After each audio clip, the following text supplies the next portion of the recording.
முல்லாவும் 3 அறிஞர்களும். நம்ம முல்லா நஸ்ருதீன் இருந்த நாட்டில் நிறைய கல்வி கற்ற அறிஞர்கள் இருந்தார்கள். அவர்களோடு மற்ற நாட்டு அறிஞர்கள் போட்டி போடுவார்கள். அதனால் வெற்றி பெற்றவருக்கு பட்டமும் பணமும் கிடைக்கும். ஒருமுறை பக்கத்து நாட்டிலிருந்து 3 மெத்த படித்தவர்கள், எல்லாமே தெரிந்தவர்கள் என்று மனதில் நினைத்துக்கொண்டு அடுத்தவர்கள் பதில் சொல்ல முடியாத அளவுக்கு கேள்வி கேட்பார்கள். அவர்கள் போட்டிக்கு அழைத்தாலே ஏன் வீணாக அவமானப்பட வேண்டும் என்று நினைத்து நிறைய பேர் போட்டியை புறக்கணிப்பார்கள். அப்படிப்பட்ட அந்த 3 பேரும் நம்ம முல்லா இருந்த நாட்டிற்கு வந்து அரசனிடம், எங்களோட போட்டி போட உங்கள் நாட்டில் புத்திசாலிகள் இருந்தால் வரச் சொல்லுங்க என்றார். உடனே அரசர் தன்னுடைய அரண்மனை அறிஞர்களைப் பார்க்க, அவர்களோ தலையைத் தொங்கப் போட்டு விட்டார்கள். யாரும் போட்டி போட விருப்பம் தெரிவிக்கவில்லை. உடனே அந்த 3 பேரும் சப்தமாக சிரித்து, உங்கள் நாட்டில் அனைவரும் முட்டாள்களா? எங்களுடன் போட்டி போட யாருமே இல்லையா? என்று கிண்டலாக கேட்க, அரசனுக்கு அவமானம் தாங்க முடியவில்லை. நாளை நாட்டின் நடுவிலிருக்கும் ஒரு இடத்தில் போட்டி நடைபெறும். யார் வேண்டுமென்றாலும் கலந்து கொள்ளலாம். இந்த 3 பேரையும் வெற்றி கண்டால் நிறைய பரிசுகள் கிடைக்கும்.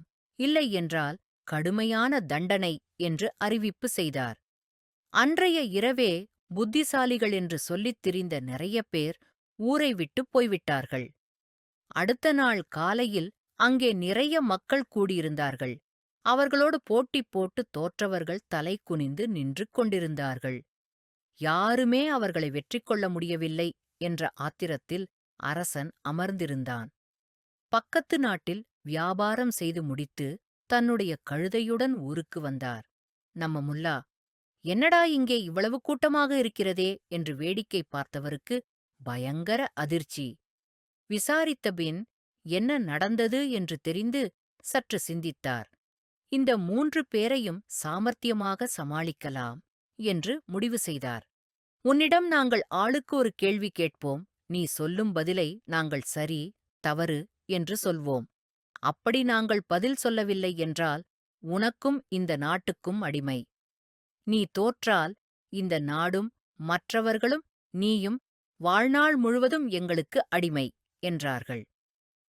முதல் அறிஞர் முல்லாவிடம், இந்த உலகின் மைய இடம் எது என்று கேட்டார். அதற்கு முல்லா, என் கழுதை நிற்குமிடம்தான் உலகின் மையம் என்றார். அந்த அறிஞர், அதை உண்மை என்று நிரூபியுங்கள் பார்க்கலாம் என்றார். உடனே முல்லா, அது உங்க வேலை, நான் சொன்னது தவறு என்று நிரூபியுங்கள்.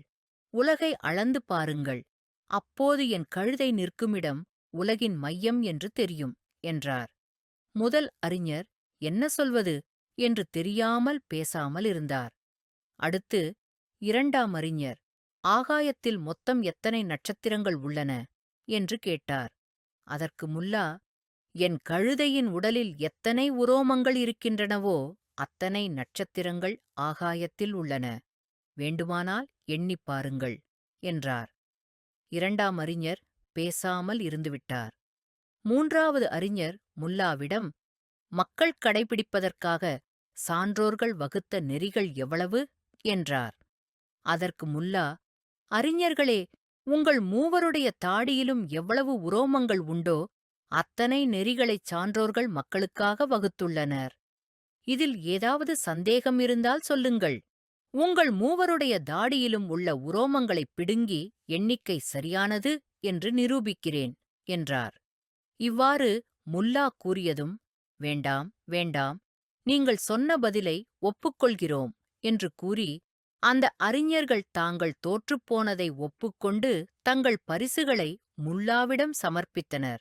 தங்களை அந்த நாட்டின் அடிமை என்று அறிவித்தார்கள். போட்டியில் வென்றதால் அரசன் முல்லாவைக் கட்டிப்பிடித்து நன்றி சொன்னார். என்ன கேட்டாலும் கொடுக்கத் தயார் என்றார். உடனே அந்த 3 அறிஞர்களையும் தங்கள் நாட்டிற்குப் போக அனுமதிக்க வேண்டும். இனிமேல் அவர்கள் இதுபோல் போட்டியிட மாட்டார்கள் என்றார். அந்த மூவரும் முல்லாவுக்கு நன்றி சொல்லி தப்பித்தோம், பிழைத்தோம் என்று ஓடிப்போனார்கள். முல்லாவின் புகழ் மேலும் பரவியது.